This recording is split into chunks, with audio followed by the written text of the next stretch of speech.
Ketika memperbincangkan jejak Islam di Bali, ada kisah yang selalu disodorkan masyarakat, yakni Wali Pitu yang dipahami sebagai 7 wali penyebar Islam di Pulau Dewata itu. Namun jejak itu tidak sepenuhnya akurat.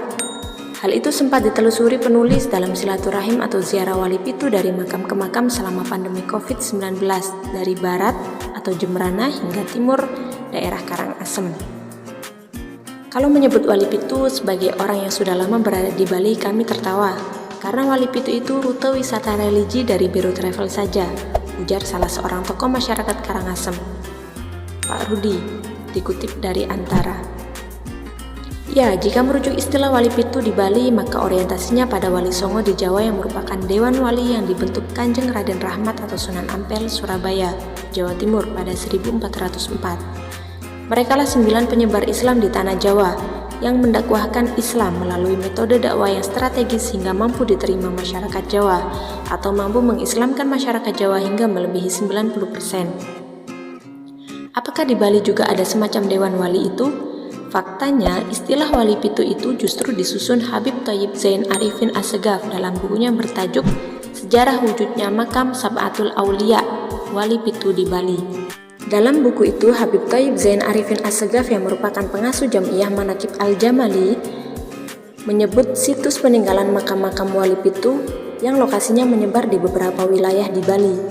Habib Thayyib Zain Arifin Assegaf mendagul ketujuh nama itu diketahuinya lewat pengalaman rohani yang memberikan petunjuk-petunjuk kepadanya pada bulan Muharram 1412 Hijriah. Dalam buku Habib Thayyib Zain yang ditulis pada 1998 itu, nama-nama yang didaku sebagai Wali Pitu di Bali dari hasil pengalaman rohani pada 1992 adalah 1. Raden Mas Sepuh atau Pangeran Mangkuningrat, Keramat Pantai Sesah, Mengwi, Kabupaten Badung. 2. Habib Umar bin Maulana Yusuf Al-Maghribi, Keramat Bukit Bedugul, Kabupaten Tabanan.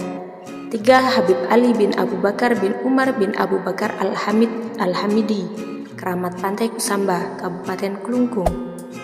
Yang keempat, Habib Ali Zainal Abidin Al-Idrus, Keramat Bungaya, Kabupaten Karangasem. 5. Syekh Maulana Yusuf Al-Baghdadi Al-Maghribi, Keramat Karangasem. 6. Syekh Abdul Qadir Muhammad, Keramat Karangrupit, Temukus, Kabupaten Buleleng. 7. Habib Ali bin Umar Bafaqih, Keramat Loloan Barat, Kabupaten Jemberana. Dalam versi lain ada yang mencantumkan nama Dewi Siti Khadijah, putri dari Raja Cokorde Pemecutan III yang masuk Islam setelah menikah dengan Prabu Cakraningrat IV, Bangkalan, Madura. Sehingga para peserta wisata religi juga sering singgah ke makam putri di kota Denpasar itu. Jadi keberadaan Wali Pitu perlu dipertanyakan akurasinya, karena bersifat oral story dari cerita ke cerita tanpa didukung fakta sejarah yang akurat seperti Pangeran Mas Sepuh atau Pangeran Mangkuningrat dan Habib Umar bin Maulana Yusuf Al-Maghribi. Tidak hanya Pangeran Mas Sepuh dan Habib Umar, Habib Ali Zainal Abidin Al-Idrus juga dipertanyakan statusnya yang hanya guru silat dan guru tarekat, tetapi makamnya sering diziarahi. Mungkin karena lokasinya di pinggir jalan, maka dimasukkan paket wisata religi.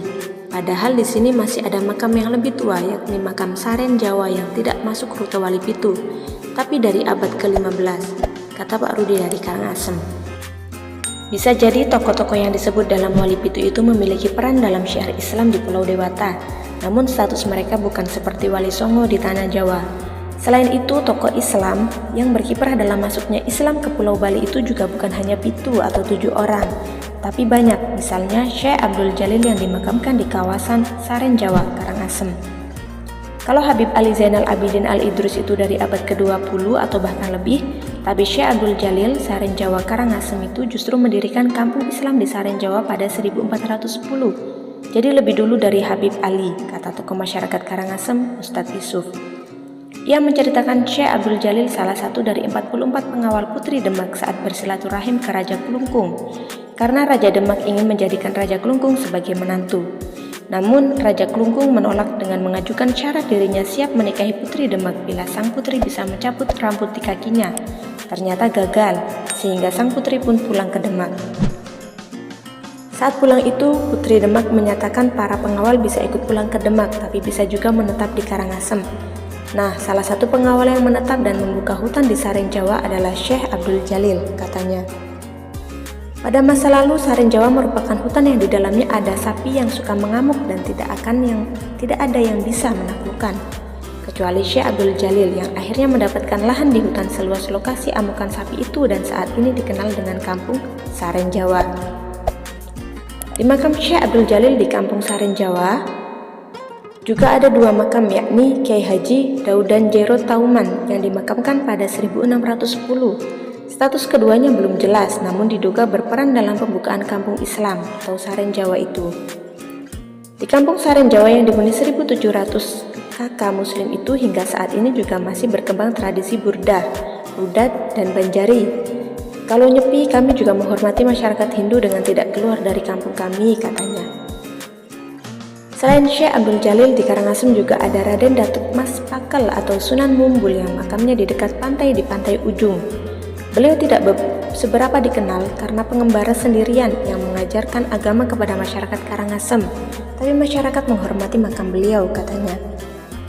Agaknya masuknya Islam ke Bali tidak melalui proses dakwah mirip Wali Songo, namun melalui hubungan baik seperti hubungan kekeluargaan, kerjasama antar kerajaan, seperti latihan perang, pembuatan sarana atau alat perang, kerjasama antar masyarakat, nelayan, tabi, pengobatan, dan pernikahan umat Hindu-Muslim.